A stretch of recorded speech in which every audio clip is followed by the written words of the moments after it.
रायगढ़ सहर साईप्रिया नगर रे आयोजित माँ मझी घरियाणी घंट पर्वर शेष दिन में भक्तों प्रबल भिड़ देखा मिली। जिलार विभिन्न स्थान सह राज्य बाहर भक्त माने माँ दर्शन एठाक आसी दीर्घ 12 वर्ष धरी यह पूजा आयोजित हो साईप्रिया नगर रे माँ मझी घरियाणी घंट पर्व को नहीं समग्र अंचल उत्सव मुखर हो पड़ा। पूजार शेष दिन में माँ दर्शन सकाळु राति पर्यंत भक्तों लंबा धार देखा मिलता। भक्त मैंने निज मनस्कामना पूरण पर मानसिक रखी माँ को पूजार्चना करते।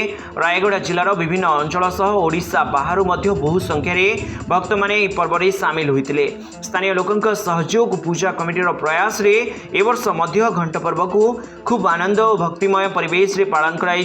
दीर्घ 12 वर्ष धरी माँ मझी घरियाणी घंट पर्व पालन करा भक्तों संख्या बढ़ुची। चलित वर्ष मध्य राज्य बाहर भक्त मैंने आसी माँ आशीर्वाद नहीं।